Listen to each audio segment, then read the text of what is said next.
जब इस दुनिया में कोई नहीं था, आसमान वाले को ख्याल आया मुझे पहचाना जाए और कून फाया कून बोल दिया और इस दुनिया नाम के तमाशा की शुरुआत हो गई।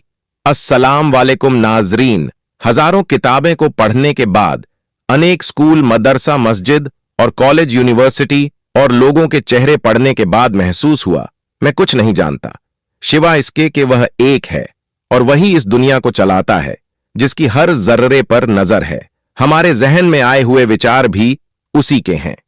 हम जिस तरह की नियत करेंगे वह हमें उसी तरह के विचारों से नवाजता है। दुनिया के अंदर कई तरह के इल्म पढ़ाए और सिखाए जाते हैं। हर इल्म कहीं से भी सीखा या लिया हो, वह कुरान के किसी नुक्ते से ही निकला हुआ इल्म है। यह मैं पूरे विश्वास के साथ कह नहीं रहा, बल्कि दावा भी करता हूं और साबित करता हूं, यह मेरा ईमान का हिस्सा है। अब से पहले एक रिसर्च का हिस्सा था और अब मैं इस पर ईमान ला चुका हूं। दुनिया के सबसे बड़े वैज्ञानिकों में शुमार किए जाने वाले, जो अब इस दुनिया में नहीं रहे, उसने आखिरी वक्त में कहा कि मैं औरत को नहीं समझ सकता। ऐसे मौके पर कुरान कहता है, फबी अय्यी आलाई रैबिकुमा तुकज्जिबान, और तुम अपने रब की कौन कौन सी नियमतों को झुटलावगो। मेरे अजीज दोस्तों, एपिसोड सिंदबाज आपकी दुआओं से बहुत जल्द आपके सामने आ रहा है और उसी के सिलसिले में यह रिसर्च और यात्राएं की जा रही हैं। उस एपिसोड सिंदबाज में उन सभी सवालों के जवाब देने की कोशिश की जाएगी और एक लंबी रिसर्च होगी जिसमें यह भी साबित किया जाएगा कि मेवात को दुनिया का दिल क्यों कहा जाता है और आखिर के लिए मेवात को ही क्यों चुना, और मेवात के लोगों में ऐसी क्या खासियत है जिनके अंदर इतनी कमियां होने के बावजूद भी सारी दुनिया उनकी तरफ एक नजर से देखती है।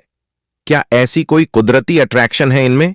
तो हमने अभी तक तो जाना है वह है इनका भोलापन।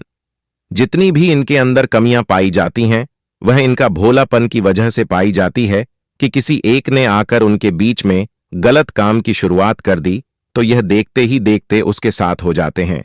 यह भी एक भोलापन की ही निशानी होती है।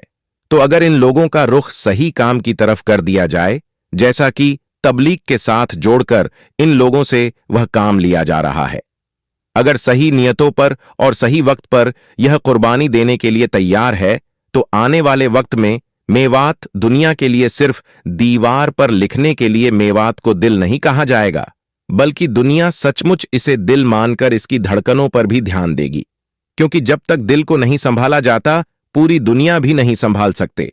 इसलिए ही मेवात को संभाला जाएगा और देखते ही देखते मेवात दुनिया के नक्शे पर चांद की तरह चमक जाएगा।